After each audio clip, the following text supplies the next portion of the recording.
कक्षा से मैं आयुषी कक्षा 9 से నా పేరు నాగరాజ్ 11th క్లాస్ లో పడుతున్నాను. ನಾವು ಪಾಠ ಮಾಡುವಾಗ ಮಾತೃಭಾಷೆ ಬಳಸಬೇಕು. ಏಕೆಂದರೆ ಕೆಲವು ಭಾಷಾ ರಚನೆಗಳು, ವ್ಯಾಕರಣ ನಿಯಮಗಳು ಅಥವಾ ಶಬ್ದಕೋಶವು ಕಲಿಯುವವರಿಗೆ ಬೇರೆ ಭಾಷೆಯಲ್ಲಿ ಅರ್ಥ ಮಾಡಿಕೊಳ್ಳೋದಕ್ಕೆ ಸ್ವಲ್ಪ ಕಷ್ಟ ಆಗುತ್ತೆ. ಆದ್ಮೇಲೆ ನಾವು ನಮ್ಮ ಮಾತೃಭಾಷೆಯಲ್ಲಿ ಅವರಿಗೆ ಅರ್ಥ ಮಾಡಿಸಿದ್ರೆ ಆ ಭಾಷೆ ಮೇಲಿರುವಂತ ಭಯ ಎಲ್ಲ ಹೊರಟು होते ಅವರಿಗೆ.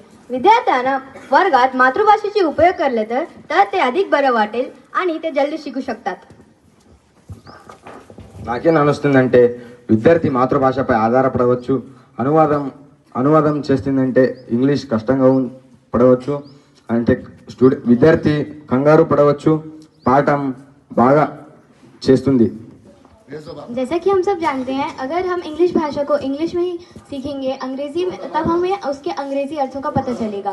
अगर हम अंग्रेजी को अपनी मातृभाषा में सीखेंगे तो उसके बारे में हमें पता तो चलेगा, लेकिन हम उसके अर्थ को समझने के काबिल नहीं हो पाएंगे. हमारे बोलने के कौशल में वृद्धि नहीं हो पाएगी.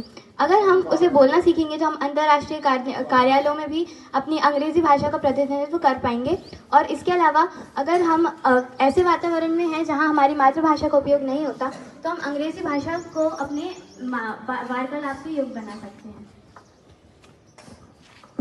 ಕೆಲವು ಸೂಚನೆಗಳು ಅವುಗಳನ್ನ ನಮ್ಮ ಮಾತೃಭಾಷೆಯಲ್ಲಿ ಪ್ರತಿಕ್ರಿಯಿಸುವುದರಿಂದ ನಮ್ಮ ಸಮಯನ ಉಳಿಸಬಹುದು. ಇದರಿಂದಾಗಿ ವಿದ್ಯಾರ್ಥಿಗಳು ಗೊಂದಲ ಇಲ್ಲದೇನೆ ಕಾರ್ಯಗಳನ್ನ ಅರ್ಥ ಮಾಡ್ಕೋತಾರೆ ಅಂತ ಅಂದ್ಬಿಟ್ಟು ಖಚಿತಪಡಿಸಿಕೊಳ್ಬಹುದು. विद्यार्थ्यांनी वर्गात मातृभाषेचे वापर करले तर ते अधिक आरामदायक आणि आत्मविश्वासाने वाटेल. విద్యార్థి ఆత్మవిశ్వాసం కోల్పోవచ్చు. विद्यार्थी अपने आत्मविश्वास से भी अंग्रेजी भाषा अगर बोले तो वे अपनी मातृभाषा पे भी निर्भर ना रह के अंग्रेजी भाषा को अपना वार्तालाप योग्य बनाएंगे. ಧನ್ಯವಾದಗಳು.